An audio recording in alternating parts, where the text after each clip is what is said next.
Hello, everybody, and welcome to the Epic Human Podcast. I'm your host, Joe Blair, and thanks for listening today. I just want to say, I say that every time on every episode, but I really do appreciate you listening to this podcast because your time is valuable. And there are only so many hours in the day, only so many hours in your life, but I appreciate you spending some time with me and with my guests. I remember when I was in high school, there was an English class I wanted to take. I think I was a freshman and I was going into my sophomore year. And there was an English class I wanted to take. It was an advanced English class. I was recommended by my freshman teacher to go into the, I guess, regular or average English class, the standard one. But I wanted to go into the advanced one. The truth is, my mom wanted me to go into the advanced one, and applied appropriate pressure, and so I pushed for it. So I went to my freshman teacher and I pushed for it, and she pushed back, and I pushed harder, and finally she relented, and there was a piece of paper that I needed her to sign to get approval for this advanced English class, and on it she wrote the words, "Expect B's." It's funny because I can't remember her name. I can't really remember what she looks like, but I remember what that piece of paper looks like to this day. This is 20 years later, more than that. And it was in pencil. It was dark. It was in big letters. It looked like it had been written in haste. It looked like it had been written with some emotions, maybe some frustration. And that paper, that lit a fire under me. I was feeling a number of emotions. I think anger, fear, some sort of sadness, or disappointment. But, I had this burning desire to prove her wrong. I had this vision of me walking into her classroom with my report card with an A on there and slamming it down on her desk.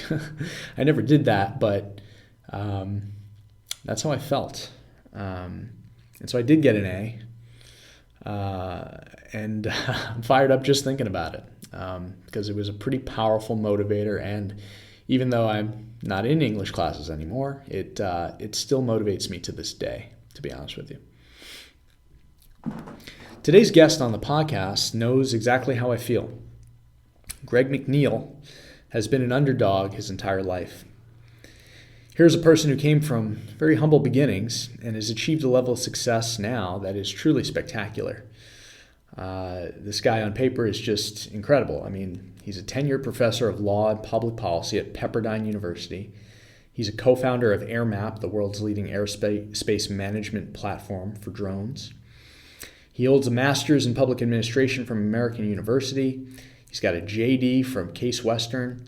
He's got a PhD in public administration from Penn State University. He is a published author. He's written 28 scholarly papers, 10 law review articles. He wrote a book on the trial of Saddam Hussein. And he's an active contributor at Forbes on the topic of public policy, transportation, and the future of mobility. In this episode, we explore where Greg comes from and how he found his way into the military, to the field of law, becoming a professor, and now in aerospace startup world. We go deep on Greg's personal philosophy and how he was able to beat the odds and beat what everybody expected of him and prove everyone wrong. Greg also happens to be my longtime friend back from Lehigh, and it was my great pleasure to have this in-depth conversation with such a powerful thinker and such an impressive human being. So without further delay, please give it up for an epic human, Greg McNeal.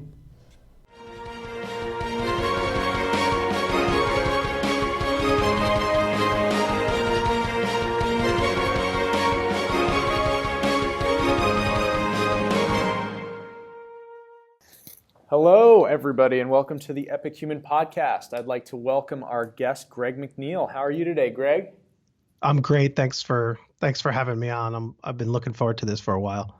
Oh, it's my pleasure. I've been looking forward to it as well. We've been talking about it for a while, and I'm pretty excited. So, just for context, Greg is a tenured professor of law and public policy at Pepperdine University and co-founder of AirMap, the world's leading airspace management platform for drones. But Greg, we actually met when I was in college. I think it was my first year, and I think you had already graduated. We were in the same fraternity. And I don't completely remember the day we met probably because I was inebriated, but I do remember It's maybe. funny. I remember that day because I was probably inebriated too. Excellent. But I do remember. I think it was my second year because I think I was already a member of the fraternity, and I do remember one conversation we had. Again, when you were an alumni, you came back and what happened is you and I were talking, I think, in the kitchen of the fraternity about a candidate, like a rush candidate, which means someone who's seeking entry into the fraternity. And you had a good conversation with this gentleman, and you thought he was kind of a cool guy. And I just kind of off the bat said, no, don't think he's a good fit. I talked to him already, and you asked me why, and I think I had some pretty superficial answers. I didn't have great answers. I said something along the lines I thought he was weird, or something to that effect. And you kind of paused, and I remember you saying, you have to be careful in judging people too quickly, and you have to give people a chance. And lo and behold, that person ended up joining our fraternity and is still a friend of mine today. And that memory just is quite distinct in my head. And I was just wondering, I know it was a long time ago, but do you happen to remember that? And I guess a related question is, is that a philosophy you've always had, or something you developed over time? Can you tell us just a little bit about this topic? Yeah. So that's I'm glad you told me that. I you get later in life and you start to forget about some of the things. You figure that was probably what, like 6, 8, 10 years ago, right? Something like that, yeah. And when I look back on myself when I was in my 20s and 30s, that feels like a wise comment, and I'm a little amazed that I made a wise comment in my 20s and 30s because now that I'm in my I'm 41 now. Now I look and I say, wow, I think I have some wisdom, but I know enough to know that I don't. And so, but I think what underlies the comment is my whole background is if you looked at objective measures, or how about this, if you did the Silicon Valley pattern matching thing, Mm, which occurs outside of Silicon Valley as well, right. you would walk by me and never give me a chance. And so at the time, there were lots of reasons I think in my life even then that like I should have never been able to go to Lehigh just based on the on kind of the metrics of myself as a person, but I was successful there as a leader. And there are a lot of other instances in my life where I think that I think maybe pattern matching would have had people go by me, and I think around that age I knew enough to know that there were a lot of those types of things. You could think of it as sort of elite filtering. Hmm. You could see parallels to the way women are treated in the workplace. You can see it in academia where it's a desire to hire people who look like the people who were already hired, and I don't have that background at all, right? And so Mm. I think I felt like probably at the time that someone needs a little bit more of a chance than the first impression. And we'll talk offline because I really want to know who this was and whether this person went on to leadership roles, and or if you were totally right and you're just friends with someone who was totally socially awkward and unsuccessful. Yeah, well, happy to have that conversation offline, but I think the record will show that you were far more right than I was. But you mentioned your upbringing and kind of how that's influenced you. Can you just talk to us a little bit about your upbringing and the path that led you to Lehigh and beyond? Like, what was your family like? What were you like as a kid? Maybe just start from the beginning. Yeah, it's rare to go into this kind of discussion, right? So growing up as a kid, my parents divorced when I was pretty young. My mom remarried. And so when I say my parents, really, it's my mother and my stepfather. My dad's still in the picture, but he was kind of doing his own thing. And so my father was a used car salesman. My stepdad managed a machine shop, and my mother was a cleaning lady. And so there's a lot of sort of hard work ethic things there. And the three of them didn't go to college except for my stepfather, who worked while paying his way through college. He actually worked at an airport repairing aircraft, and then that's the way he worked his way through college. So not the traditional path to college. And then to complicate things more, I had a brother with severe mental illness, and so much of my parents' attention was focused on taking care of him.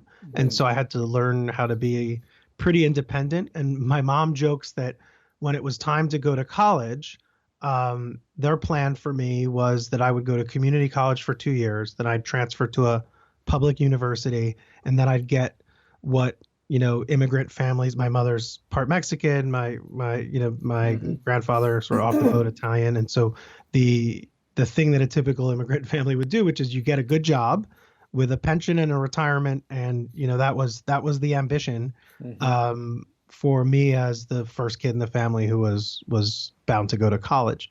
And it's funny, my mom jokes that somewhere along the line, I was dating a girl whose brother got into Lehigh University, and I had no idea that I could get in, A, and B, I had no idea I could afford it because of merit-based aid. But I had this was at the time when the SATs were 1,600. I think I had like a 7 something math and like a 780 verbal or something. So wow. Off the charts numbers that clearly would have gotten me into community college. And I just didn't even know. And I remember I was sitting at my girlfriend's house, and they were so excited that her brother, who was my age, got into Lehigh. And I said, yeah, I could never get in. And I don't have the money to be able to pay for it. And they said, well, what are your SATs? And I told them, they said, oh my gosh, you could get in. Sure. And I said, even if I got in, it's, $50,000 a year or whatever the price was at the time. It was probably $38,000 a year at the time. And so my mom, to get to the story, my mom says, Greg as a kid, once he set his mind to something, he didn't give up. And so the money thing, he didn't know how to handle it. So he went in the yellow pages and he found a financial aid advisor, because we didn't have the internet then. And he found it was 1994 or 3. Wow. He found a financial aid advisor and a financial planner, and they still use the financial planner to this day. And the financial aid advisor was like, so there's this thing called merit aid, and they're going to, and then there's this thing called financial aid, and you're probably going to get merit aid, and you're probably going to get financial aid because the income of your parents is so low that they wouldn't be able to pay the bill for you to be able to go through school. And so that was, the probably an early story of what I was like as a kid, kind of this independent kid who'd take things apart because I felt like it, to learn how they worked, and just try and not be a burden on other people. Wow. Well, that is a fascinating story to me, because I think first off, it says a lot about you and kind of the grit that you were able to obtain, at an early age. But I think your story about college is quite poignant, because I always think about, I think this is a perfect example of how opportunity is not equal, which I think is pretty clear. But I think most people think about opportunity for young people in terms of finances, as well as in terms of kind of grades, and people from lower socioeconomic backgrounds don't necessarily have access to the best schools. But I think the bigger thing that you bring up is, it's just you don't even know what's possible, because you're not necessarily surrounded by people who go to college or know about merit-based scholarships. I mean, I think that's just one of the pieces that's lost, because it's so intangible, but it's a key part of the problem. Yeah, this is an area of particular interest to me. I think just the way I'm wired, which is figuring out how systems work. And so it's made me successful as an academic because I ask the questions I think that are at a level deeper than why is the law, whether the law is good or not. I look at why is the law the way it is? What are the impacts that the law has on people? And then what are the systemic reasons for things to be that way? Mm-hmm. And that way of thinking about things translated into my analysis of startups and opportunities in business. And so that's kind of one part that I think has been taken into my consciousness. But then another thing that I think is fascinating about your point about equality of opportunity. We can have equality of opportunity, which is the only way you really get to equality of outcomes. But just like you said, the person has to know that there's even the option of the equality of opportunity there, Right. which if you are a first generation college student, how about this? If you're a woman who at some point early in life, all of the steering that happens, I have a 5-year-old daughter and it's so clear that the steering it's pink and it's not science, it's not engineering, it's other things, to the point where when she was 4, she said to me, that's boy stuff, when I was talking about, working on computers and building some things. And so by the time she gets to 18, if I'm not working hard to push back at that, before she can even get to equality of opportunity, she doesn't even know that the opportunities are there if I'm not conscious about taking an effort to make her aware that those opportunities are there. And I think that's, maybe that's a mental tick of mine, that it's always about go one level deeper and walk through a process and ask yourself, what are barriers to entry in that process? What are places where it will fail, and sort of path dependencies that will prevent you from getting to opportunity and eventually to outcome. Interesting. Yeah, I mean, I think environment is so important in terms of this topic of knowing about opportunities, and I didn't really appreciate it growing up. I mean, I grew up the first half of my childhood in the Bronx, and the second half in Connecticut, and my parents moved us to Connecticut specifically for this environmental type of reason. I mean, the school systems were an issue, but it was just a different conversation. Like even at a young age, it was just a different conversation of like, what do you want to be when you grow up, or what are you going to do after school and things like that. Whereas in that second environment, which was foreign to me at first, it was just it was assumed everyone was going to college. Like you're going to make it work no matter what, and it's not discussed enough. But so speaking of college, so what was your experience like when you finally got to Lehigh? How did your background kind of inform your experience there? It was pretty rough for me, actually. The most dangerous part of Lehigh is the way I characterize it was getting hit by a Range Rover or a BMW. And I would get through. I had an ROTC scholarship as well, and so I would get $75 a month as my stipend for ROTC, and I thought that I was rich when that money came in, and I think I just had a total lack of awareness coming from where I did about what real money was. I lived in pretty good circumstances within my town, but my town wasn't the most wealthy, and we certainly didn't live in pretty good circumstances objectively. But my parents worked really hard to provide everything they could for me. But to see the disparity in money and spending and sort of credit cards that people had available to themselves, and the ways they could decorate things, and going on spring break was like a no-brainer, and buying new clothes was a no-brainer. It was the disparity was really striking to me, and I think that was hard for me. But the way I coped with it was I had a group of friends in my fraternity. I threw myself into on-campus leadership activities, and I treated Army ROTC as my full-time job. And I think that helped me. I think that helped me cope with the feeling that I didn't really belong amongst this group of people who, I remember there was, a kid who who said to me he didn't know how to cook. This was a guy in our fraternity. I said, "Why don't you know how to cook?" He's doesn't, like, why don't you just cook whatever your parents cook? And he said, "Well, my mom doesn't cook. She just orders food out. We have like 100 different menus, and we just order food from restaurants." And I was like, "Every day?" He said, "Yeah." I said, "Isn't that expensive, or like how does that work, right?" And he went on to some corporate job in New York City that was kind of, the way was paved for him by his parents, and then ultimately went on to an MBA in some Ivy League program that his parents were, graduates and alumni of. And just that door awareness leading to door opening they were just things that that I was clueless about, So Yeah. Yeah. No, I'm with you. And speaking of the fraternity, I think the Greek system in general gets a lot of bad rap, but I mean, we were both a part of it. We happen to be a part of the same fraternity. Did you expect you were going to be involved in that system when you joined? Yeah, so no, Hmm. I thought it was a possibility, but frankly, my orientation leader was a member of the fraternity and invited me up, and I met people and felt like I had some friends, and the people that I met in the fraternity were people who kind of had similar backgrounds to me.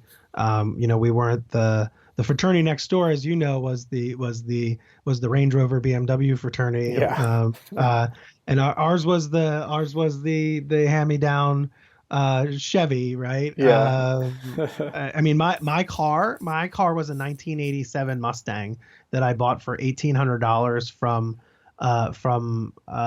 some people that my mom cleaned houses for, and it was in an accident, and it had bullet holes in it. Um, because the child of the doctor who my mom cleaned their house, he somehow got, like, he was from a good background, but got wrapped up with the wrong people and let somebody drive his car. Uh, and apparently it was like a drug transaction, and like there were like three bullet holes in the side of the car, and then the guy raced away and smashed into a telephone pole, so it had that damage. And then when you're in, I know this from being a professor now, but like, and when I used to work in a prosecutor's office, when you're involved in a drug transaction, once the police stop the car, when they search it, it's not like they're patting, cushions. They're pulling like the roof liner out, and the Mm. floorboards are getting ripped up and everything. So the thing was trashed. But my stepdad, who worked in a machine shop and ran his own auto body shop for a while, and to make ends meet, he would work 9 to 5, and then he'd come home, and then at 5:30 he would work from 5:30 to midnight repairing other people's cars or flipping cars to make money for the family. He took a look at it and was like, "Oh, 1800's a bargain, because I can spend a couple nights putting the panels back in, patching up the bullet holes, making sure the engine works, etc." So anyway, so that was like our fraternity, and I was so proud of my car. Yeah. Uh, I would like pick up these like sorority girls, and I'd drive them around, and I'd throw like a cassette tape in and play my mixtape on my like horrible factory speakers that were just blown out. And they'd get out of the car, and I like remember now looking back that they were like, "Thanks so much for the ride. Cool car, Greg." And they were making fun of me, and I didn't even know it. So so I didn't plan on answer your question. I didn't plan on being a fraternity, but it worked out certainly on the social fronts, and made some good lifelong friends. Yeah, yeah. I mean, I had a similar experience. I was very skeptical coming into school about the whole system, but ended up meeting some really amazing people that I'm still friends with today. So it can work, and it can be a healthy system, that's involved with a lot of like with a lot of volunteerism and things like that, which I think a lot of people don't know. So so you were at Lehigh, and then you were doing your ROTC, and then what happened when you graduated?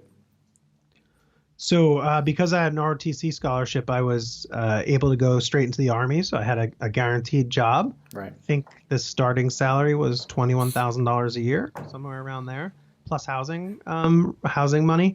And so I got assigned to the Signal Corps, which is basically the technology branch of the U.S. Army. I went to Georgia for a couple months where I got trained on everything from satellite to radio communications to, internet architecture,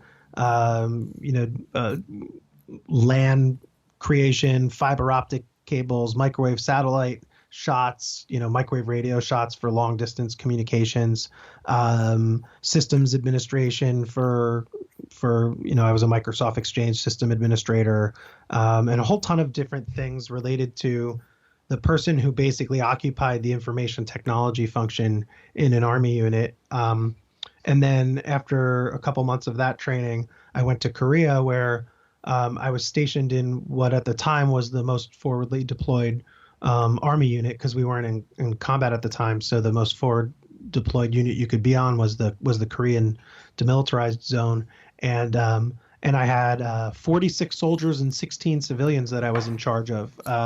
And my responsibility was to provide internet, telephone, microwave, satellite communications to 10,000 military subscribers. And so when something went down, it was my 46 soldiers and my 16 civilians who were responsible for doing everything from, I remember there was a monsoon and we were like out in the mud repairing a fiber optic cable link to, fixing I had a microwave, a Harris microwave transmitter that sent data and secure communications from a mountaintop that I had to sign for that was surrounded by a minefield all the way down to Seoul, Korea. And then from Seoul, that there was another microwave shot that went out to a naval vessel. I think it was called the USS Blue Ridge. So it was just this fascinating leadership, independent sort of technology management job. And then I left there and went to Fort Meade, Maryland, where I did a different type of communications stuff related to sort of battlefield intelligence. At the time, our battlefields were Kosovo and Bosnia and helped support those types of operations. And at the same time, was enrolled as a full-time master's student in a public policy program.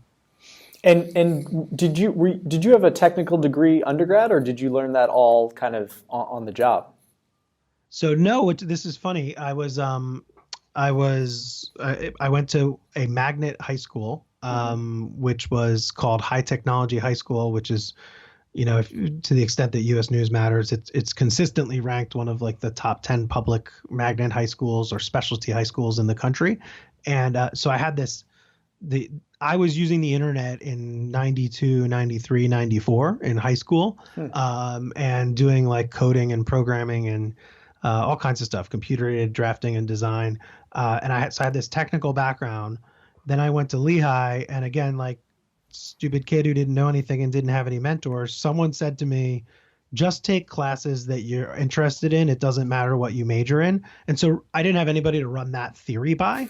So I was just like, sounds like a good theory. I like international relations. I think, why nations go to war is interesting. So that's what I majored in. I was like, yeah, I'm going to go in the Army. I should probably know something about the world in which I'm going to be sent into. And it was like taking like a 100 social studies courses or something, So then the Army in its wisdom, seeing my background in international relations, was like, yeah, we should put this guy in charge of, a bunch of Microsoft Exchange system administrators and running telecom for, 2nd Infantry Division in Korea. So that's your government at work. And it worked out for me, but I don't know that was the right filtering. Or maybe it was. Maybe they saw something in me that was valuable. Yeah, interesting. So, I mean, it sounds like it worked out in this case. And then you were getting your master's in public administration, and then what was the transition out of the military like for you? Yeah, that's rough. I think it's rough for everybody because right out of college you're given substantial responsibilities. So it was the number of soldiers I told you about. The second job, I was the number 2 in command of 180 people. And so you have this extensive leadership and management experience. You're responsible for millions of dollars worth of equipment. You manage a massive budget. You do things ranging from, like in my second job, I had 16 Humvees that because of management failures, what we call the Army leadership failures, only half of them were operational. And so, I kind of came in and said, so this isn't acceptable. I don't know why it kept happening. And then it was a series of sort of leadership, what we in the startup world call stand-ups. But each morning I got together with my leaders and I said, what's our status? Where are we at? Are we tracking towards our goal of fixing it? So you have those types of experiences in the military, and people outside the military think, oh, you're running around in the woods and you're playing war, and then when you go to war, you're going to war, and they don't recognize, I think, that you're responsible for people. It's a people job, and so you're responsible for ensuring that all of your soldiers have vaccinations and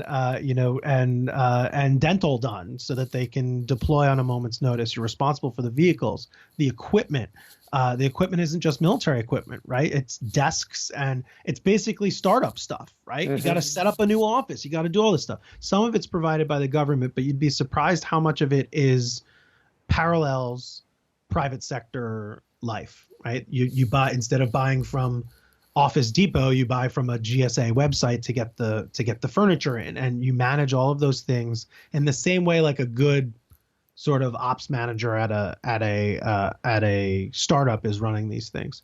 So the transition from that, though, like many veterans, to me was hard because I transitioned out, and then I had grad schools already that I sort of fell into. So I was a master's student, I had a bachelor's from Lehigh, I had all this experience, leadership and management experience with budgetary experience, and I couldn't get a part-time job to pay my bills, other than like I worked in the alumni office at American University where they basically had me doing data entry, and I was like, wow, 6 months ago I was doing blank, Right. and now I'm doing this. And it wasn't that I thought I was above the work. I felt like I wasn't utilizing all of my skills, and like I was wasn't exactly achieving my life's purpose. Sure.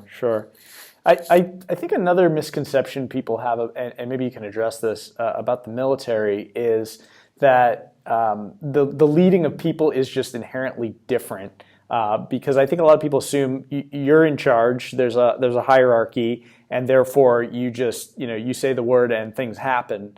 But from what I've heard, it's actually not like that, and it's actually more nothing like that at all. Maybe you could talk about that. I gave orders it's more like if you ever watch A Few Good Men, it's more like Lieutenant Kaffee at the, so when you're deployed, it's a very different thing. So people who are in Iraq or Afghanistan or wherever else right now, and they come back, when they were deployed, people listened or they got shipped home. But when you're not deployed, which is, another third to 2/3 of the time, depending on what the global situation looks like, you're in what they call garrison environment, or like, you're in a cycle where it's just a job of similar to any private sector job. And so the A Few Good Men sort of analogy is Tom Cruise plays this Navy lawyer. And, the comparison was to his experience at Washington, D.C. and Jack Nicholson's character in Guantanamo, where they had to wear like camo or someone take a shot at him. And Tom Cruise is like, he's like, I give orders all the time. Nobody listens to me. Yup. It's exactly like that. And, so to the people who say, if I was in a partner meeting and someone's like, that's not real leadership. You're in the military. You tell people what they do and they do it, or they go to the brig, right? Right. Any of those people listening, if you ever hear that in a partners meeting, that's the same kind of thinking that everyone would laugh at you if you just said, well, he's got the CEO title, so everybody in the startup is going to listen to him or her and do exactly what he or she says. Yeah, right. Right. Or they'll get fired. Sure. Like just try that in your own firm, right? Do all of the employees do what they're told? Even though, just because they have a supervisor? No. Right. And so it's no different in the military, really. Leadership challenges are leadership challenges irrespective of the organization you're in. The org just changes the context a little. Yeah, and that does make sense, because I think it's universally understood or kind of accepted that uh, being in the military, being an officer in the military gives you great leadership experience that translates really well into the civilian world. And if it were true that every order was followed perfectly, then that wouldn't necessarily be the case. But we wouldn't even need officers at that point, right? We'd have AI right. would choose the most efficient outcomes in any situation, and then the officially appointed AI robot would tell you what to do because everybody listens to a person who has a title, right? And it's just, so that's, one of those things that people do. And I think that it's just, as you said, it was a real common misconception in it. And it's one of those things where you can have a blind spot to the merits and the experiences that someone can bring to the table. So at what point did you start to get interested in law? When did that originate? Yeah, that happened in my graduate program. I took a few courses on law in my policy track, and the professor who taught law and public policy said, "Hey, you're pretty good at this. Have you ever thought about law school?" And I said, "Yeah, I've thought about it, but can I do that with my master's and not necessarily law, but at least the policy stuff?" He said, "Yeah, you can, but you'll never be taken seriously by the legal people unless you have a law degree.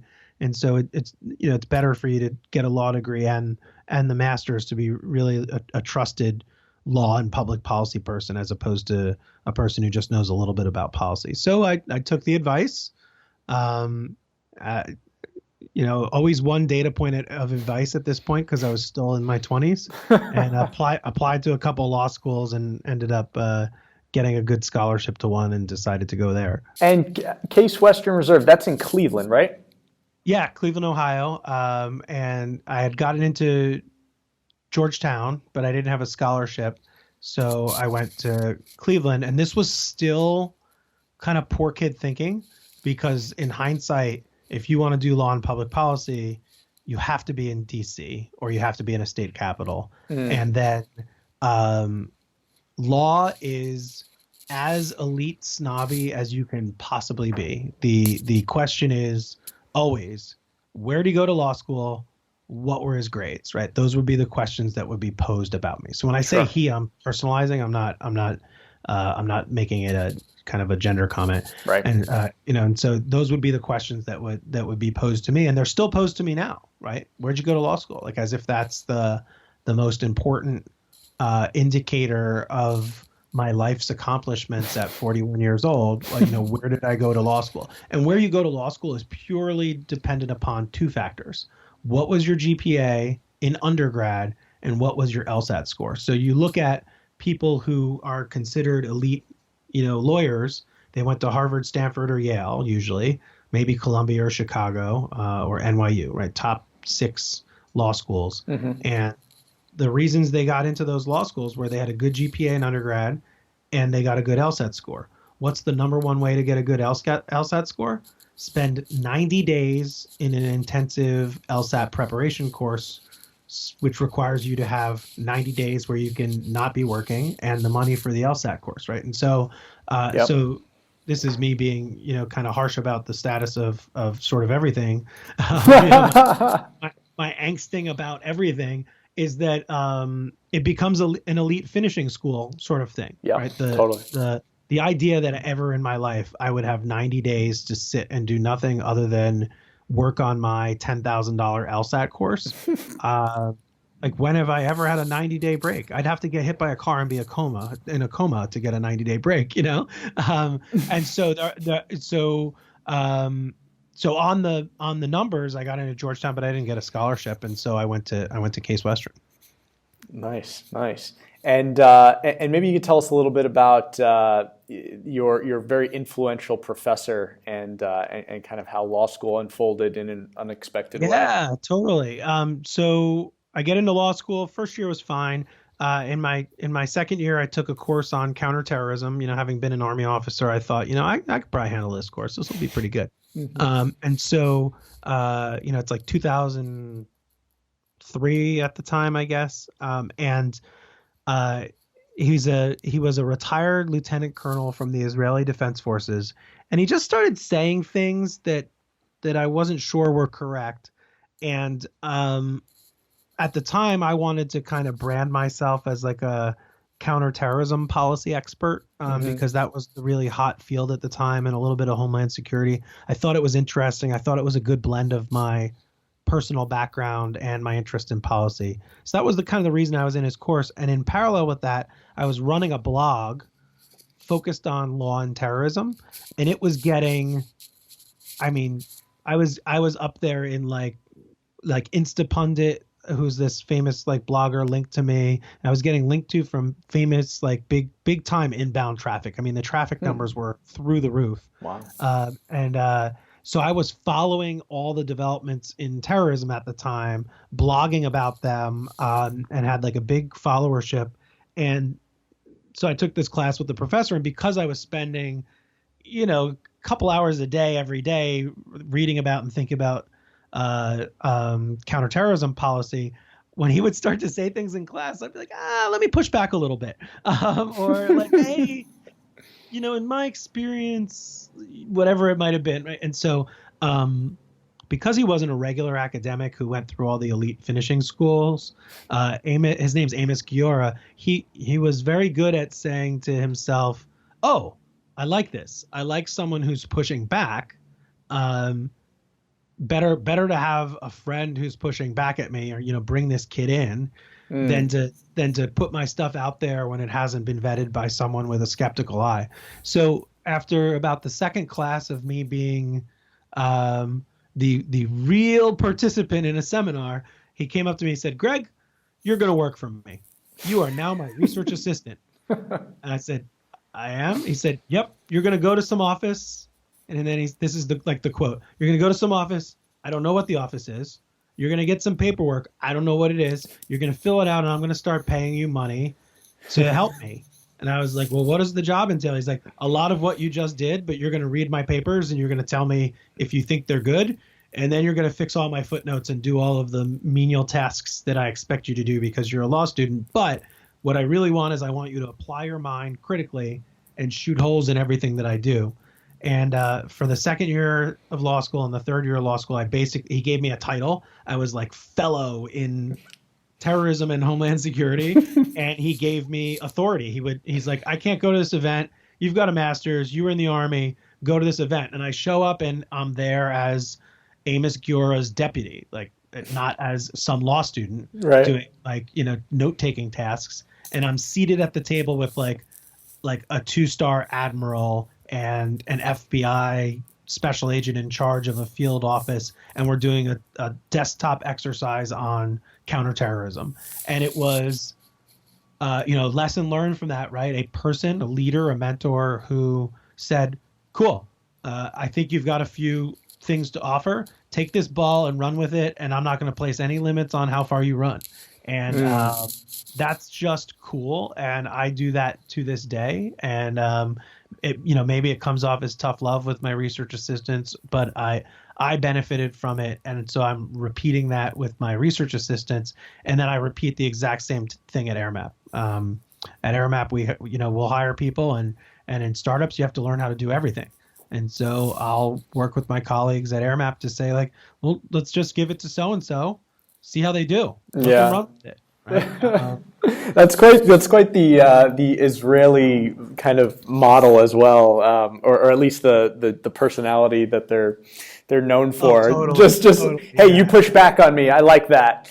You're gonna Right. work for me. Like not asking, telling, but It's also like the immigrant Mexican, Italian, self-sufficient sort of thing, so right. like we think my grandmother was undocumented, and so she kind of raised her kids to say, you're not going to learn Spanish, you're going to learn English, you're going to work your butt off, and you're going to make sure that you stay here, because anybody can send you away at any point in time. And but then part of that is this toughness, and then the toughness carries over even into family situations where my grandmother had a phrase, my mom had a phrase, and now I've adopted the phrase, which is, "I said it and I meant it, deal with it," right? So it's just yeah, it's more Jersey than California, to be honest with you. Yeah, yeah. No, I concur. I mean, growing up, well, like a big part of my family is Italian, and I feel like that ability to push back and kind of debate and whatnot was just like, you just get that training kind of on a daily basis, like over dinner, like when the families get together. There's just, from the outside it might feel like an argument, but it's actually a discussion. Totally. I married a Texan, and people in Texas are polite. Yeah. And everyone thought, like, for a while, my wife and her family thought I was fighting with people. And I'm like, no, what are you talking about? It's just the way I talk. I was just telling them it was a stupid idea, and I wanted to hear their thoughts on why they didn't think it was stupid. Like, sure. It's just, too honest. So he threw you in the deep end, and you figured out you could swim, and all of a sudden you started kind of gaining an expertise in this area. And so how did that end up serving you? Yeah, so this is the big turning point in life where I realized that expertise is a combination of grit and which is really kind of work ethic, right? And time put in. But actually, I also think expertise is partially socially constructed. So the things that we believe about what makes someone an expert, that, justice nominee so-and-so went to such and such law school. That doesn't make the person an expert, right? That's a credential. What makes a person an expert, and this is what I really love about entrepreneurship, is they've dug into the issue to the point where they've mastered the basics of it. And then they also know the advanced things, the possibilities, the variables that would change their analysis. And an expert can be not just knowledgeable, but malleable in their ideas, and they're able to pivot in their ideas and flexibly look at things. And so when you understand expertise in that way, you can understand why someone can go from let's just pick a hot topic, a scooter startup to a health tech startup to an advertising startup. And we value that. What we're valuing, we say, is we're valuing an experienced operator with startup expertise. But I think when you go to the level deeper than that, we're valuing a person who's figured out how to combine the grit, the knowledge gathering, and the flexibility in their approach to circumstances to be able to handle anything. And then we label them as an expert. And so repeat founders, I say, are startup experts. And whatever domain or thing they need to learn, you're a founder. You've got to learn marketing. Do you have to do marketing? No, but you've got to learn it. So you're an expert in startups because marketing could be important for the startup. Agile development is important for the startup. You have to know those things. You don't have to necessarily be able to do them, but you have to know them well enough to provide the value into the startup. And so at this turning point in my life, I was learning how expertise required constantly learning and figuring out how to incorporate new concepts, new ideas into my identity at the time as an expert on national security policy. And so there were a lot of things I learned beyond just the substantive knowledge of national security. And they were really, really personal things. And so where did that lead you professionally when you finally graduated? Yeah, ultimately it led me to a fellowship sponsored by DOJ where I was doing counterterrorism work. I was doing some advisory work with the Department of Defense on terrorism, and all of that ultimately led me to become an expert, a national security expert on drones and drones being used on the battlefield. And you can kind of trace where this story is going, right? So I become this expert on drones on the battlefield, and that's all anybody knows when they hear the word drone. They think of bombs being dropped on bad guys, and sometimes bombs being dropped on the wrong people. And my phone would ring off the hook about that. I wrote kind of a seminal piece that was my dissertation in my PhD program. I left that part out. We left the PhD detour out, but we don't have to go into it. So I got a PhD along the way while I was working in this fellowship, and kind of burnished my credentials as an expert in national security policy. But the drone thing really took off, so to speak. And then all of a sudden in 2012, Congress passes this thing known as the FAA Modernization and Reform Act. And the headlines are, drones, battlefield technology is coming to the United States. And I started having people call me as a drone expert to talk about the implications. And I quickly got spun up on FAA regulations and on civilian uses of drones. And I started consulting with companies who wanted to know something about the regulatory environment. And one thing led to another, and I became an expert on drones and autonomous systems. And so, drones are basically flying, people say autonomous vehicles, and I ask them ground, air, or sea, because, autonomous vehicle, a lot of people think driverless cars, Right. but it's a broader area than that. And so through pushing back from my academic desk and doing consulting with companies, sometimes paid, sometimes free, going to the industry conferences where I could learn about industry instead of going to the academic conferences where people talked about things that they thought they knew something about. I was like, I don't know anything about this. Why would I talk about it until I go learn a little bit from the people who are engaged in this? And kind of, the Army concept is leadership by walking around, which I still think is an important concept for outside of the Army too. Like you should walk into the engineering room and see what's going on.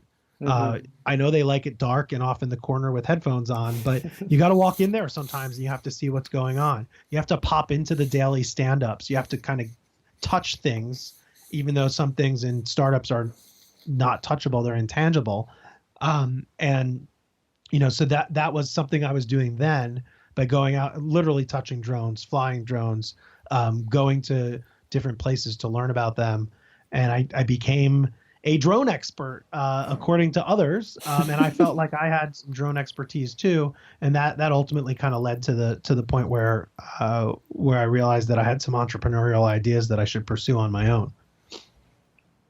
I see. And maybe you could, that would be a good lead into talking about the genesis of AirMap. AirMap. The best way to describe this is that it was an idea that I knew had merit, and a lot of other people didn't seem to want to do something with it. So I was consulting with drone companies on regulatory stuff, and I started to say to them, listen, like eventually your system needs to do this on its own, because if it's going to be autonomous, it's not going to be able to call me on the phone and ask me what it should do. And so it has to understand the world around it. And so today, what we needed this today, 2012, 2013, 2014 is when I really started generating the ideas for the business. People would fly a drone and they didn't know they were near an airport. They didn't know there was incoming manned aviation that their drone might crash into. They might not know about state and local restrictions on flying over prisons or parks or in other areas. And there's a whole separate argument about whether or not those laws are valid. All of the drone industry is wrong, except for AirMap and a handful of other companies, but we'll get to that. And so I had a friend who was in venture, and I told him about, like, I keep talking to these startups and they don't seem to want to do anything with my idea. And he's like, yeah, of course, because it's your idea and their business is focused on A, and your idea is a supportive function of A. And so if there are 100 companies in the drone industry that are doing A and another 100 that are doing B, and he walked me through, he said, and you're valuable for all of those, it sounds to me like you have a really good platform play here. And that should be your thing, and everybody else will use you instead of you taking your thing and trying to fit it into their model. So I really started iterating on the idea and whiteboarding it. And then this guy emails me out of the blue. He says, hey, I know you're a drone expert and like to talk to you about XYZ. And at this time, I was getting all of these phone calls from people who basically wanted like free advice over coffee, which is fine if you're, I joked with you about this. That's fine if you're in venture because, you've got, that's your job, right? And you're getting paid to meet with people. And at the time, I was maxed out on being able to meet with people and learn new ideas. And there was a lot more of me giving than me getting in those interactions. Sure. And so I kind of had to shut them down. And my wife joked at the time, she's like, oh, what, another guy who wants free advice? So this ended up being it's my co-founder, Ben. And Ben's great because Ben is persistent.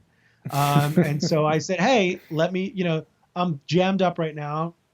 follow up in 3 weeks. And my hope there was that, oftentimes I'd be like, most people won't follow up. They don't care. Right. And so that's like check one on whether or not the person's worth talking to. See if they'll wait a week. And if they follow up, if they don't, like, okay, maybe you're not the right person. So he did follow up. I was busy again. They followed up a third time. I was like, okay, this guy's trying hard. Let's see what he's got. So we went to a coffee shop. We sat down and we're talking about stuff. And I was telling him, I said, yeah, I'm doing a little work. I think the industry is really going to need something someday where drones will know, where operators will know all kinds of things about airspace rules. But then eventually the autonomous drone is going to need to know those things too. And unlike a car on a fixed right of way, the things the drone needs to know are invisible because they're regulatory triggers. They're, a car on a roadway sees people and stops and avoids them. It understands sort of pre-programmed things about traffic patterns and speed limits. A drone in the air has to know that, like, it just crossed over from Class C airspace to Class B airspace, or that a new temporary flight restriction has popped up within a certain number of miles of a stadium. There's all this kind of data that had to be known. So I'm telling him this, and he goes, hold on. Let me show you something. And he whips out like a beta version of an idea he had that was basically, one of those just mock-ups. And he starts talking to me about his idea. And I'm like, oh my gosh, this guy's going to steal my idea, right? And this was when I was early in startup land, where I still believed that ideas mattered and you needed to keep ideas secret. Right. And so, being a schmo lawyer at the time, I was like, dude, we should talk. But here, first, I want you to execute this NDA. And I whip an NDA out on my phone. And he's like, okay. And fills it out and sends it to me. I was like, this is cool, man. I'm thinking about doing the same thing. We should crash on this. We should work together. Ben's a little less excitable than me, so he wanted to slow it down, kind of see how we talked, see how we work together. And so we committed to basically crashing on a 3-month project that we bootstrapped. I emptied my retirement account. Ben put some money in, and we went from March to May of 2015 trying to launch a web app that would do a lot of the things that I said, and we did, and that was AirMap. And within the first few days, we were at thousands of people using the site, thousands of visits. The system was basically crashing because we expected, a couple hundred, maybe 1,000 people. It was like day one, we were at 8,000. And a big part of this was that as the drone expert, I was writing at Forbes, and I had all these connections to media people. So when we launched, we were featured in Popular Mechanics, and then we were featured somewhere else. And so we immediately moved into a fundraising phase so we could grow the team to actually be able to have a system that would support all of the traffic that we had. And that was, that's where we get to today, a $2.5 million round led by Lux, 4 weeks into our fundraising process.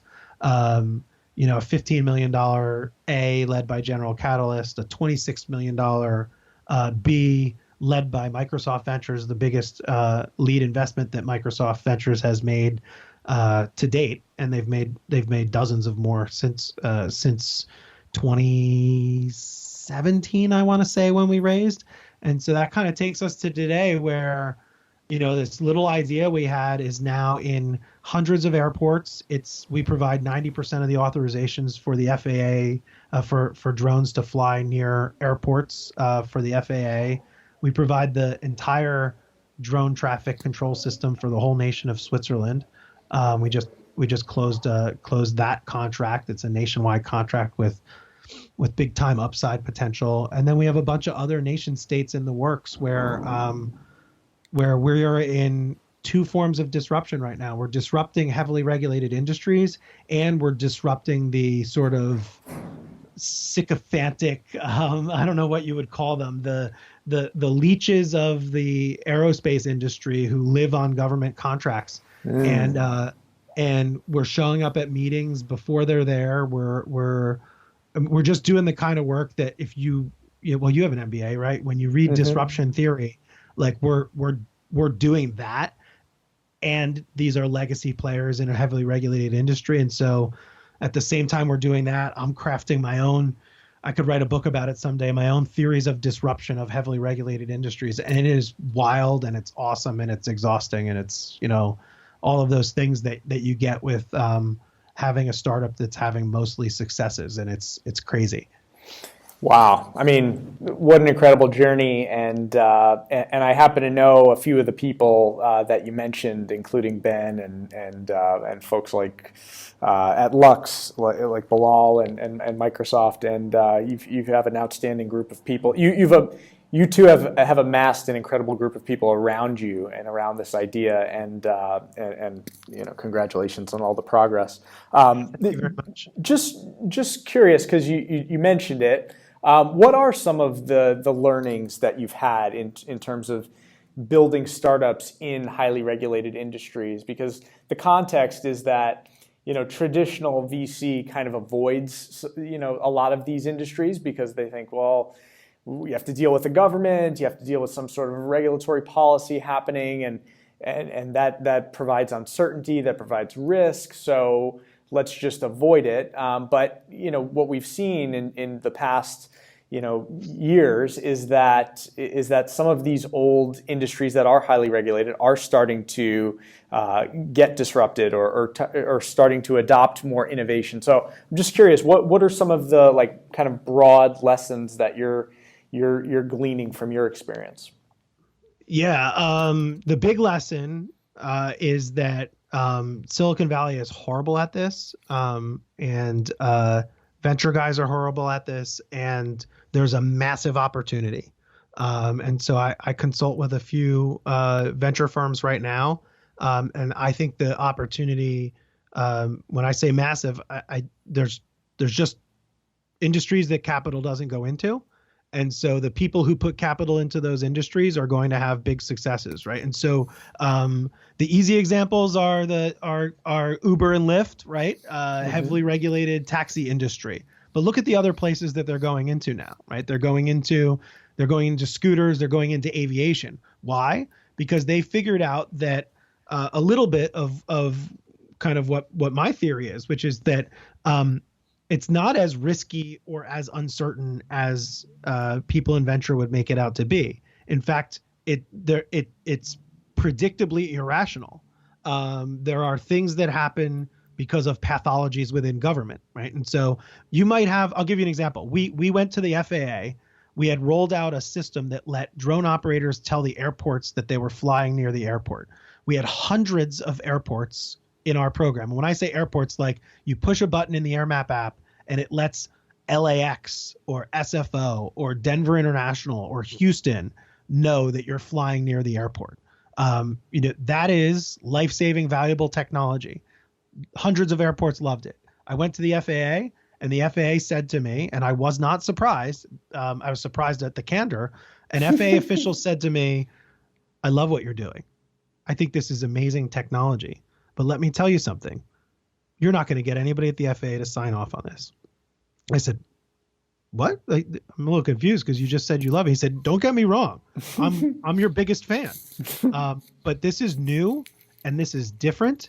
And you're a startup from Silicon Valley. And I said, actually Silicon Beach, because we're from Santa Monica. And he said, and so nobody trusts you. Nobody trusts that you are reliable like Boeing or Lockheed or someone else. And those guys are in this building every day and they're talking about their systems every day and they're going to bury you. And he said, so that's your first problem, is that you are not the trusted inside player. And this entire thing is built around the trusted inside player. And he said, second, nobody in this building gets promoted by putting more drones into the airspace. In fact, nobody in this building gets promoted by putting more airplanes in the airspace. He said, do you know what the safest day in American aviation was? And I said, no, tell me. He said, the day after the worst day in American aviation. So September 11th was the worst day in American aviation. And September 12th was the safest day in American aviation because all the airplanes were grounded. So nobody could die in an aviation accident. And everybody in this building didn't have to worry about losing their job for making a mistake. And I was, so what is that? That's predictably irrational, right? It's a series of decisions based on context, based on pathologies of the institutions in which the person works that tell you that there are going to be barriers. But those irrational barriers are not insurmountable because there are law and policy structures that allow you to change them. And so after 180 meetings, 178, I rounded up, AirMap had 178 meetings. I kept track of them in a spreadsheet. We got our program called the Digital Notice and Awareness System, which was a software platform with a dashboard at the airport, a mobile app, a series of developer tools. We got that through the FAA as a concept. That the FAA then did a request for information about to see if other people could fulfill this concept. And a bunch of people responded, legacy companies and others.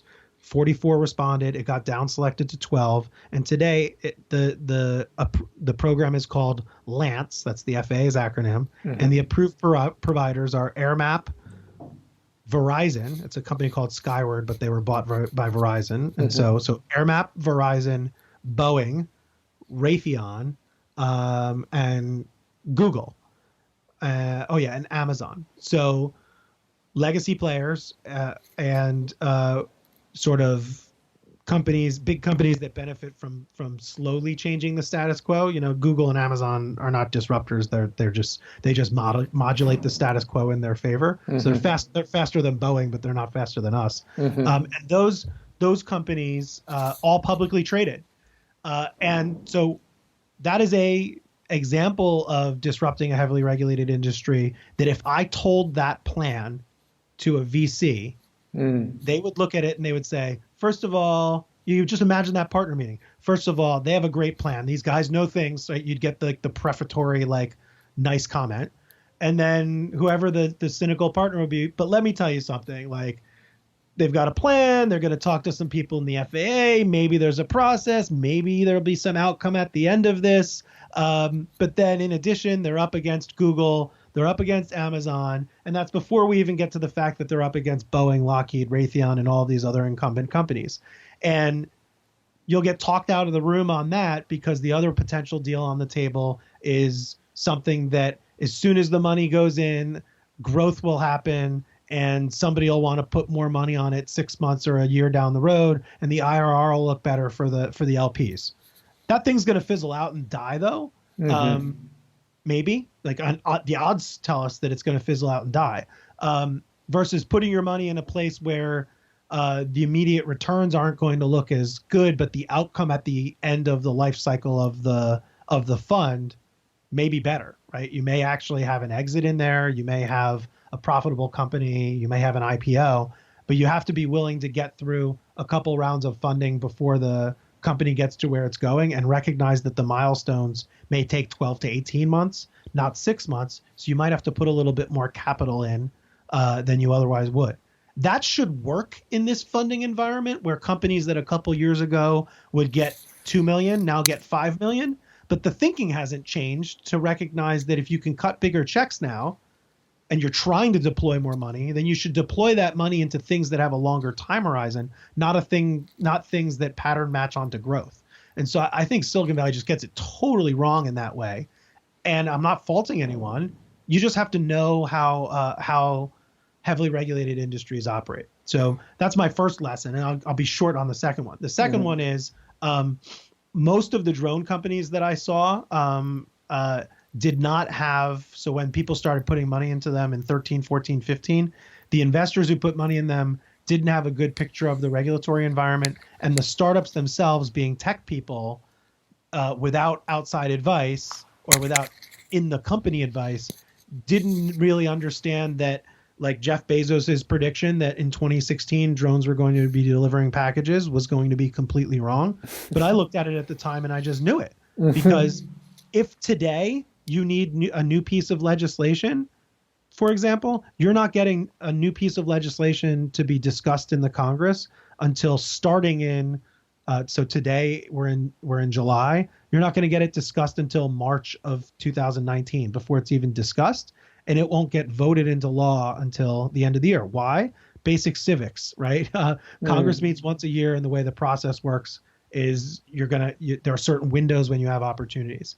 The same is true if you think you need a new regulation to be able to do something. There are standard processes. And so I was able to basically, in each of our quarterly meetings, turn to Ben, my co-founder, and say, Yeah, dude, I know you're hearing this and that, but let me tell you, I can tell you the exact quarter, plus or minus a couple months of when that thing realistically is going to happen. And I can tell you it's not the optimistic prediction. And so that's the second learning, is that the timing is predictable if you know what you're predicting around. So market timing and market risk can be planned for. And then the third is that just because you have a solution doesn't mean that it'll be accepted by government. And even if it's cheaper and more efficient, because governments have to balance other interests. They have to balance equity. They have to balance access. And so it can't be purely a monetary thing. It's not SaaS sales. Right. Sometimes you're not even selling to the government, right? It's the government is affecting the marketplace in which you're operating, a la Uber. And so you have to recognize that just because something you say is safer, look, our taxis are safer, our Ubers are safer, our people are background checked and you can track them. Okay, but some council member, let's set aside if they're being paid by the union, by the taxi unions or the taxi lobby, some council member is like, well, I've got all these laws here and I've got to work through with my lawyer and the town council what the best new policy is, because we've had these taxi laws for 100 years. And so all of those are knowable, right? They're known knowns. There's a few known unknowns, but you have to have a different playbook and a different investing philosophy to be successful in this domain. And there are not a lot of people who have that background. And I think that's another place where Silicon Valley could generate some bench talent and do a lot better. Yeah, I think that last point is what I was thinking most of the time as you were talking, is having the people with that expertise either on the team or maybe even at the venture firm to kind of be able to coordinate that, or at least set the proper expectations and develop a plan that's rational. And then the other way I think about these regulated industries is that yes, it can take longer. Yes, it can take more capital, but the barriers to entry are high. So it's kind of like once you get over the barrier, your defensibility is much stronger. I mean totally. I mean, listen, who's going to be the unmanned traffic management provider for the entire nation of Switzerland 5 years from now? I can tell you who it's going to be. It's going to be AirMap.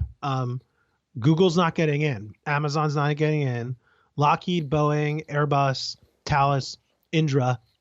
These are companies with massive market cap, publicly traded, and they're not going to get in because AirMap, we moved faster, and we moved into an industry that, because of the way big companies work, big companies don't move into industries until 18 months out. They can predict what the revenues will look like by spending money to go into them. It's just the pathology of large publicly traded companies. And so they have to have some CFO do the analysis on what the money is going to look like on the ROI 18 months out.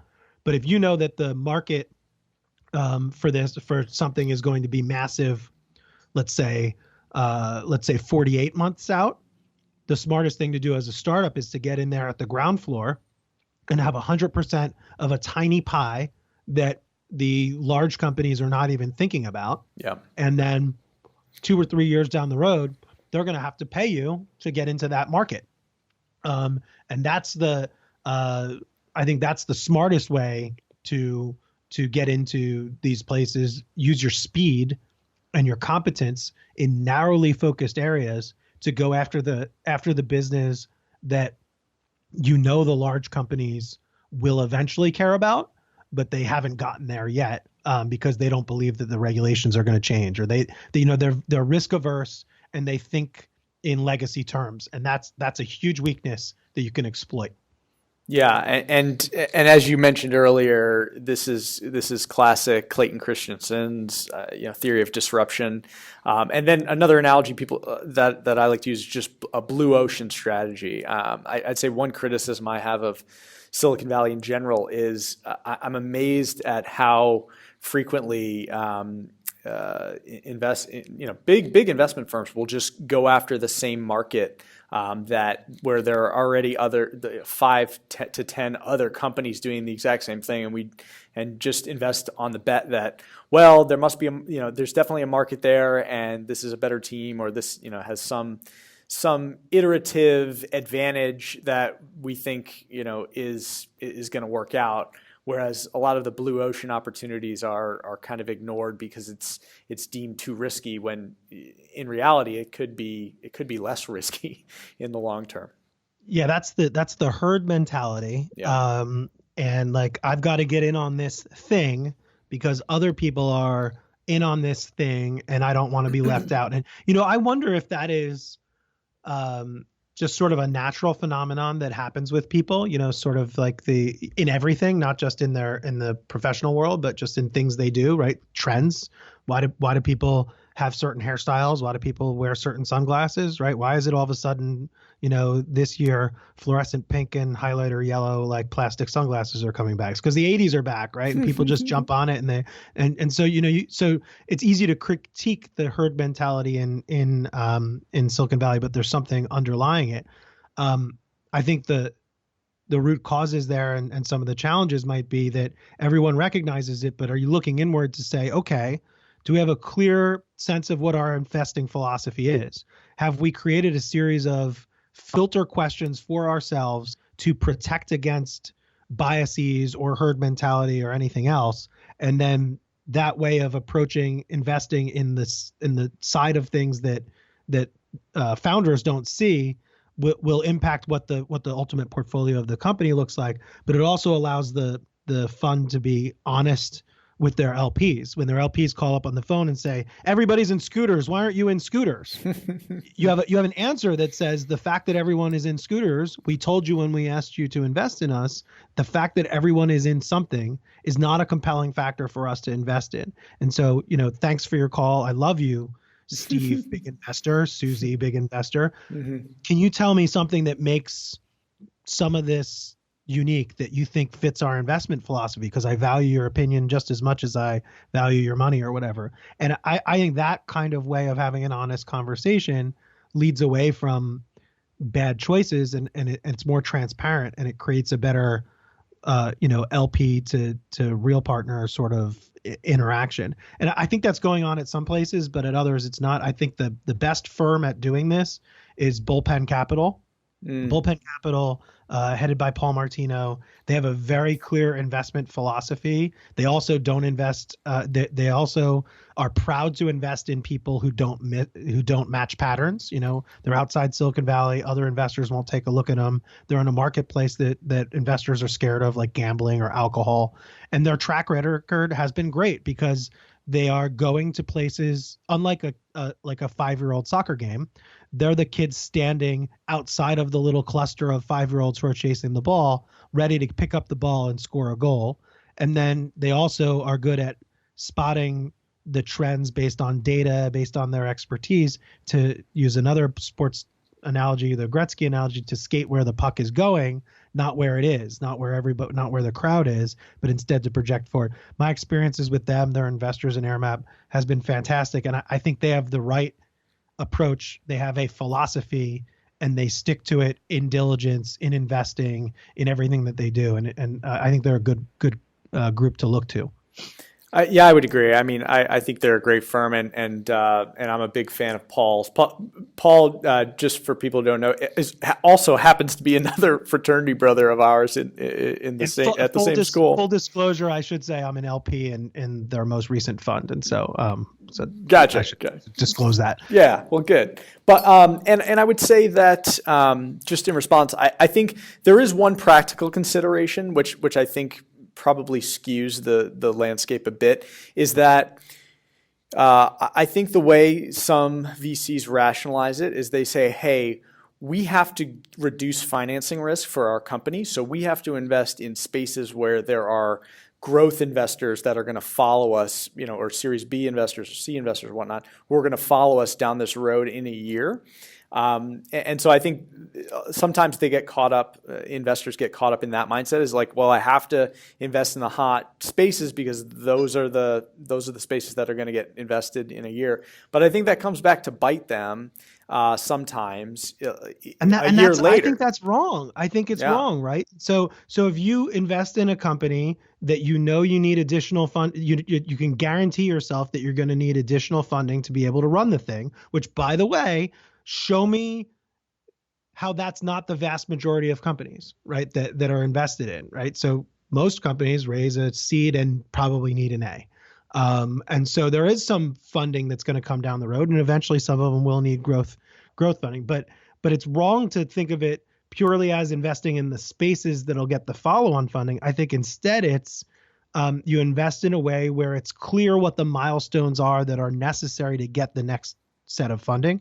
And you see this in like after the B, right? Or really after the A. Oftentimes the saying is that there are certain amounts of revenue that you need, certain growth metrics, and sort of everybody accepts those. Just like when you're at a D, if you think private equity is going to take you out, or you think that you're going to IPO, there are certain metrics that you have to hit. And so if you make it metric driven from the seed and the A round early, and you show these were the metrics that were set, this is what we need to do to be able to raise that next amount of money, that's a better way to focus around it. And then it lets the guys and gals, when they go out for and they're at those cocktail parties and they're meeting with other investors who are upmarket investors at the later stages, they can have a conversation not around what deals are you doing, but around what kind of metrics would you be looking for in this industry to be able to be follow-on money for us? And I just think it changes the narrative instead of being about particular industries or particular teams or particular, quote, hot companies. It's about what are the metrics for a successful company in that space. That's just kind of my slight contrarian take on the good point that you raised, right? Which is there is this necessity to protect the money. Yeah, no, what I was going to say is along very similar lines. I think it's a flawed strategy because what ends up happening is you go to that next round with your company that looks no different from those 10 other companies, and it becomes a challenge to even if it is a hot space, it becomes a challenge to promote that company in the right way. Where I think the investors that are really successful are the ones that have the vision very early on, are partnering with the founders that are going after the non-conventional industries or technologies or strategies and are and share that vision, support the company, and then as the company hits those milestones that you talked about, then you have a very compelling story to go out and a unique story to go out to the market with. Wanted to shift gears just a little bit, just because we didn't talk at all about the other part of your life, which is being a professor. So how did you become a professor, and tell us a little bit about the work that you do there? I should not be a professor. That's based on the elite credential and filtering. And so how did I become a professor? I decided I wanted to do it. And someone told me, there's no way you'll ever do it. This was a professor at my law school. He said, there's no way you'll ever do it. And I said, why not? And he said, well, you went to a law school that isn't Harvard, Stanford, or Yale, and therefore you're not going to be able to get a job. It's too hard for you to get, and you're not the right person. Plus, you're like a guy who was in the Army, and people are going to think that you're a bad person. And I was like, wow, that was honest. I said, and what I said. So then I as a guy who stopped taking no for an answer, I said, okay, so it seems like there are some certain kinds of like patterns and thoughts that people have about this. What would it take for you to overcome that if you were looking at me as a candidate? And he said, well, it takes 3 law review articles to make tenure, and usually 1 or 2 law review articles to get a job. So he said, I'd probably say someone like you needs to publish 10 law review articles to even be considered, and they'd have to be in the best journals. And and you might want to think about getting a PhD and maybe publishing a book. And I was like, okay, so I have to do 6 times as much work to get through the door. Uh, and he said, yeah, you basically have to do a career's worth of work to prove that you can do your next career's worth of work after you get in the door. And I said, okay. And then I went out and did exactly that. And so I wrote 10 law review articles. I published a book. I got a PhD. And when I got tenure, I sent that professor a copy of my tenure letter and a greetings from Malibu because Pepperdine's in Malibu, a greetings from Malibu postcard. And so not when I got the job, but when I got tenure, because, and so that's a long story on, how did I get into it? I just pushed my way in, and I couldn't get through the front door. So I went in through the side door, and I just learned the process and what was valuable to them. And in I went. And so that's the short version of a story. It's a little pathological, I think. Isn't that the best feeling? I mean, I still remember teachers I had that, or relationships I had where someone told me they didn't think I could do something, and it just drove me. And I still think about some of those comments today, and it still continues to drive me. But isn't that the best when you're able to kind of, prove them wrong? Oh, that's AirMap. So when Ben and I went out to fundraise, a bunch of different like brand name law firms told us, venture firms told us, there is zero chance that a startup is going to do air traffic control. It's going to be run by the FAA. It's going to be the services will be, the FAA, and the companies doing it will be Lockheed, Boeing, Northrop. It's not going to be you.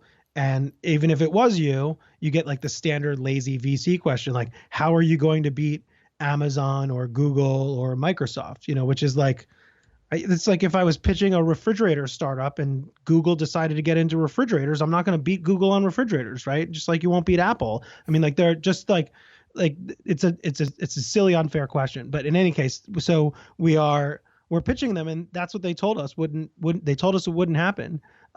They told us that we wouldn't be able to get DJI to work with us. They told us we wouldn't be able to get airports to work with us. And it's funny, like 30 days after closing our seed round, I went out and I closed a deal with DJI and the world's leading manufacturer of drones, and 3D Robotics at the time was the America's leading manufacturer. And Ben closed a bunch of other deals with a bunch of other drone companies while also being the CEO.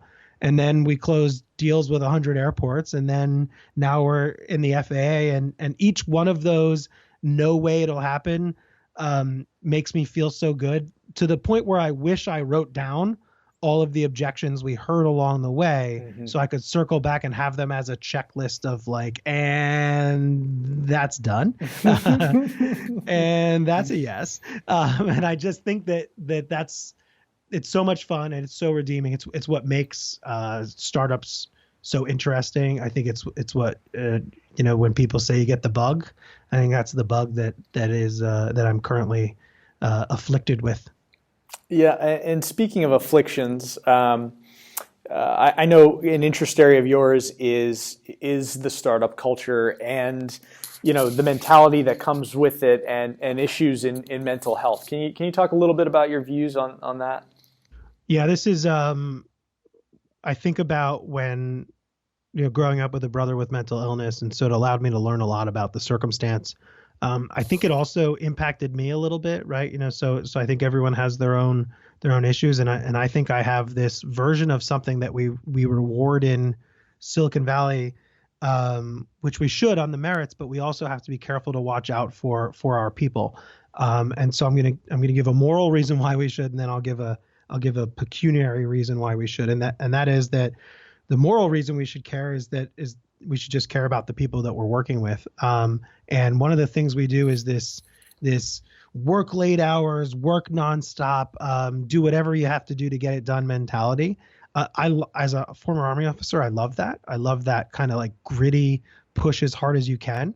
But, in the Army, when people push hard, there's so when we go on a mission, there's a there's a vehicle in case someone gets hurt, and there are medics nearby in case someone gets physically harmed, right? At an institution like Pepperdine, where I teach, there's a network of people who are available, and that is sorely lacking in most startups.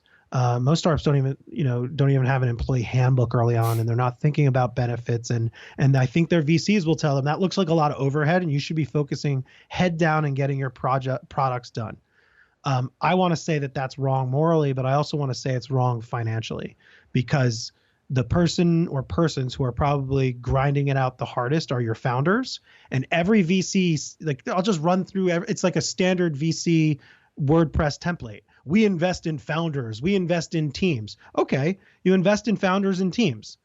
It sounds to me like all of your money is riding on the success of your founders and teams, but you're not encouraging them to have a wellness plan in place in case they're overstressed at home because of the hours that they're working, which might trigger a mental illness or might trigger some sort of alcohol abuse issue. And so there's this like cottage industry of leadership coaches in Silicon Valley that every time problems come up, the investors will say, well, I got this leadership coach, he works with Zuckerberg, talk to this guy. And there's not a similar support network to make sure that you're helping people be well. And now it exists at a startup like Headspace, right? It exists at a meditation startup kind of company. Maybe it's some fit tech companies, but I think venture could do a much better job. You're on a board. You need to be thinking about not only the company, but you need to be thinking about the big major asset you invested in, which is the people in that company. You lose a founder, you're going to have a significant problem. You lose a CEO, you're going to have a significant problem. And that might be a big cause of where capital is lost in the Valley. And so I think the small cost in time and actual money to put programs in place to help founders is a huge benefit, because once you can get to the founders and they understand how mental health can impact themselves, they'll put in programs on their own to make sure they take care of their people. And I think that's just a missing component. And, if we have great benefits inside AirMap because we've paid attention to this. And my next startup, whatever it is, or if I go be a venture partner or something somewhere, I'm going to try and have this conversation with people as well. I think it's critically important. In my own experience, founding a company was one of the most stressful things I've ever done in my life, and it's hard to explain to people who haven't been through it.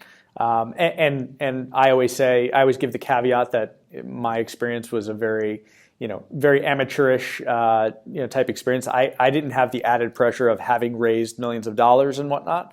But I was still, maybe it was partly the pressure I put on myself, but it was still like every night before I went to bed, I was thinking about the company. Every morning when I woke up, I was thinking about the company.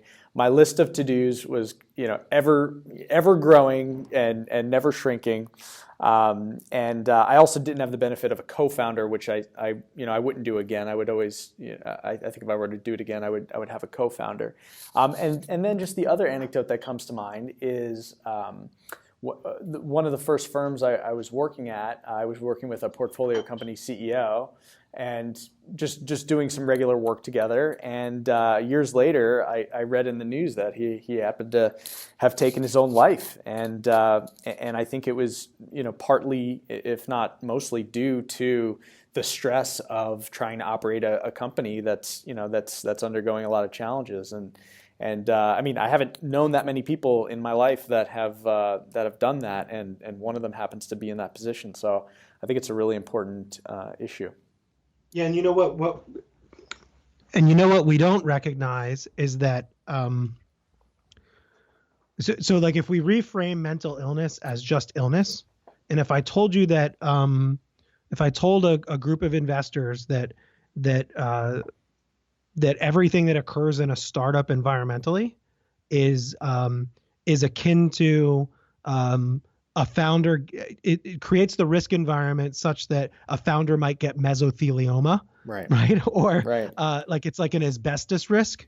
they would say, oh my gosh, we have to do everything possible to make sure that our founders don't find themselves in a place with asbestos.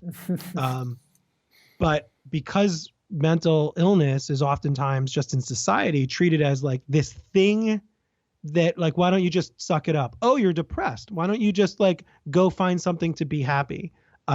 It's disregarded oftentimes, and it is an enormous risk to the stability of the portfolio of companies that funds are investing in, and they should treat it like it's an environmental health risk. And if you do that, it reframes your way of thinking about the problem, and it also prevents things like, you mentioned the suicide. That's the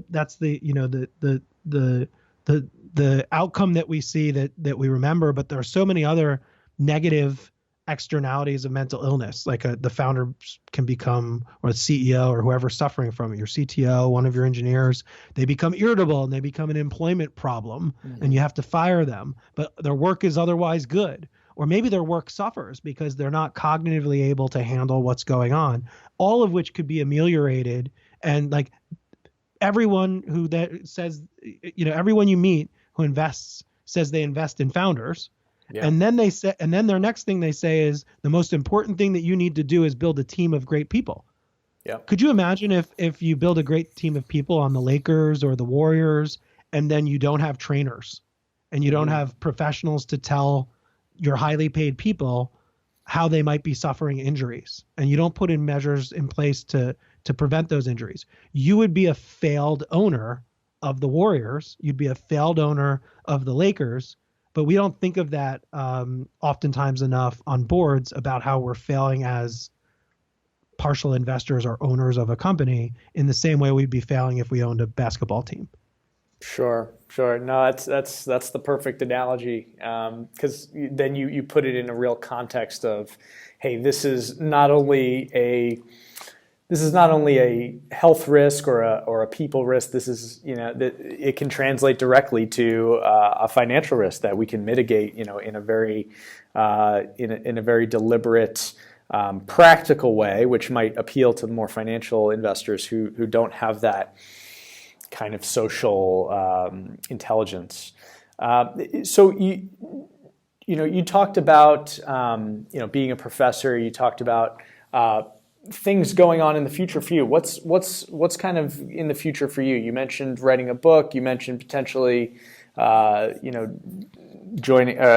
becoming a venture partner. I mean, what's on your horizon besides continuing to execute on the things you're already involved with? Yeah, so I've got to continue working with AirMap to make sure AirMap's successful. But I've also recognized that I'm at a point where my unique talent set. I thought it was going to take us 5 years to achieve the policy victories that we did, and we achieved them in 3 years. And so my unique talent set, could be used in other ways, and I want to have a big impact on the world. And so I have to kind of carefully study, I think now, am I having as big an impact on AirMap as I can, or to have a big impact, will I need to pivot to something else inside the company that someone else might have greater talent for? So that's one part of what I'm thinking about. And then another part of what I'm thinking about is I think that I have the leadership ability to help accelerate ideas in really early stage companies. And I've learned enough to figure out how to grow them now, and I'll continue to learn more in my role at AirMap. But I think I have more startups left in me, and more of an impact that I can make on the world. And so then the question is, are those startups that I found? Are those startups that I advise? Are those startups that I invest in? And I'm on a path of exploration right now, trying to figure it out. I've received some offers to leave Pepperdine and leave AirMap and go work at some big tech companies to duplicate the work that we did here, that we did at AirMap. And that's kind of like an open offer. And then some entrepreneur in residence opportunities and some venture partner opportunities. And I'm really just trying to figure it out. And I have the luxury of being able to figure it out because I can go back to, I can focus my attention on any of my activities kind of at any point in time. So I can ramp AirMap up. I can do more in my teaching. And so I feel really fortunate to have the opportunity to think about what I want to do next, but I probably have to figure that out. Right now, though, I want to make sure AirMap's hugely successful. And if that means that it's my contributions and pivoting those away from policy to other things, then that'll be my contribution. And then if there's someone who can do it better, then I need to find that person and bring that person in. And so I'm in a couple month period of reflection here and just trying to talk to lots of people like you, and figure out what I might be best at. Excellent. Well, happy to be helpful along that journey, and definitely keep us in the loop. I'm sure some of the listeners would be interested to hear where you end up. So apologies, we've gone way over time, but yeah, you're gonna have to split this into two or something, man. Like the first part is like it's all good, man. Yeah. It's all good. There are no rules to podcasting. We can make this thing as long as we want. The listeners never got to we went through superhero origin story, but they never got to the stories of startup stuff and other things that people might think qualify as epic human activity. Well, you know what? I think we kind of naturally, organically explored a number of interesting topics, and I think that's fantastic. But I would like to, while I have you a little bit longer, would love to go into kind of the rapid fire section just to learn a little bit more about you as a person. Does that sound all right? You think you have some time for that? I, for you, have all of the time. You are so gracious. So we'll start off with an easy one. What do you do for fun? This is a problem. It's also one of those problems we need to identify across the startup world. I only recently realized that I stopped doing everything I like to do for fun, and because I was dedicating so much time to trying to shape the policy environment for drones and get the right people into the company and write articles about it. And you start to add up the time I was spending on those things. I wasn't doing a good job at it. So recently I've really gotten back into hockey, which I used to play hockey when I was in high school. I was a captain of my team. I played a little bit in college. So I've got back into hockey. I got my son into hockey. That's why kids are great. They can kind of force things. And you've got nation and people can't really push back against it. You don't have that guilt. It's not like you're doing it for someone else. And then I recently got a half season ticket package to the LA Kings, and I try and my daughter one game, my wife one game, my son one game, and then someone from work. And so watching hockey, playing hockey has become a hobby. And then I really like outlining ideas, and sometimes they're an idea for a blog post and sometimes they're an idea for something else. The challenge with that though is it's stuff that I really like to do that ends up being work stuff. And I really find things that are not work stuff. It makes you better at work when you're doing non-work things, right? So that's not a rapid fire answer. That's a long answer. No, that's good. That's good. That's perfect. So I've known you for a long time. But I'm just curious about this particular question is, what is something you believe that maybe few others believe? Something that's, not like your least popular opinion of which you probably have many.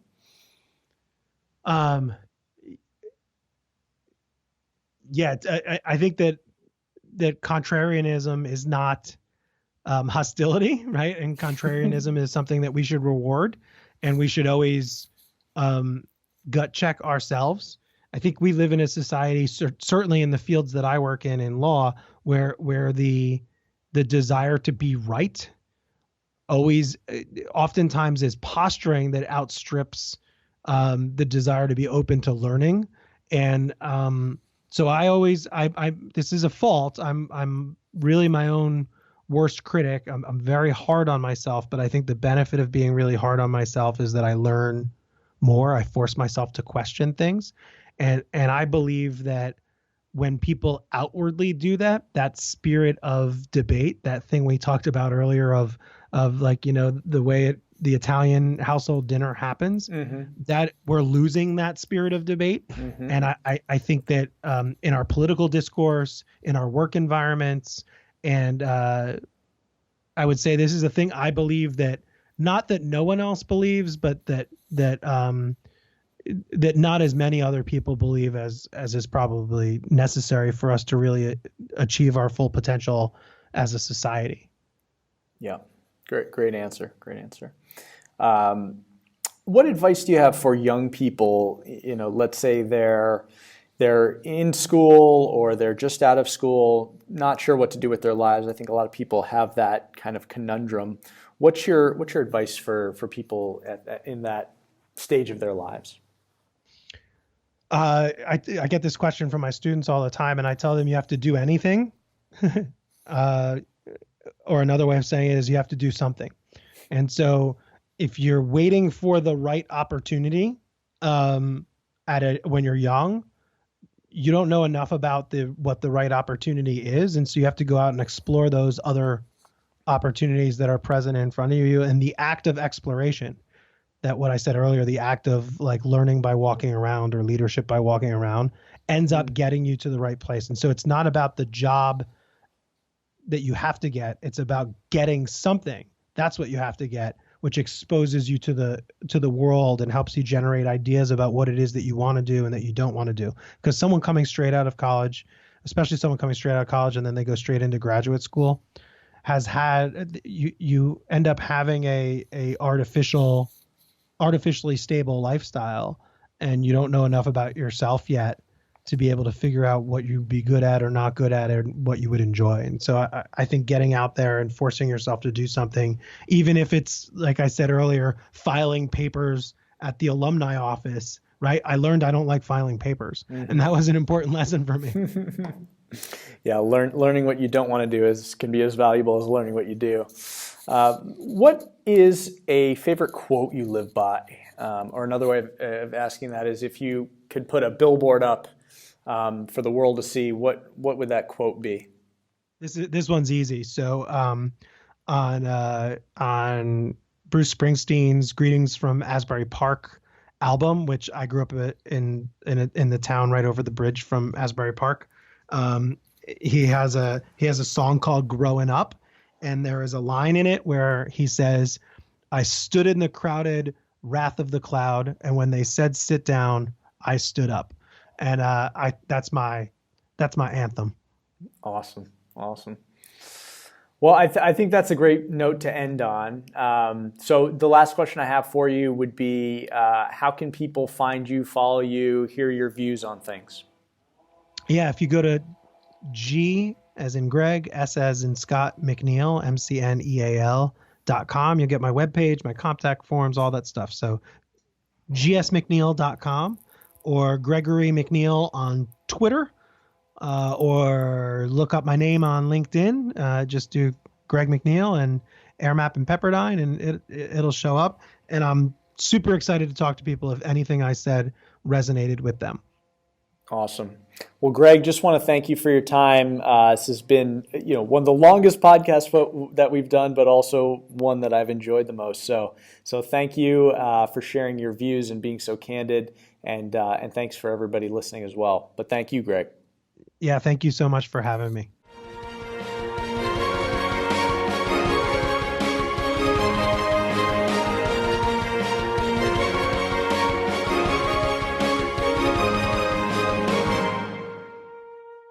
Thank you for listening to this episode of the Epic Human Podcast. Please remember to like and subscribe to this podcast on whatever app you happen to be using. And if you want to keep up to date on the latest Epic Human Podcast, please follow us on Twitter or Facebook at Epic Human Pod. And if you have any ideas for guests or feedback on the show, please reach out. I would love to hear from you. Thanks again, and we'll see you next time.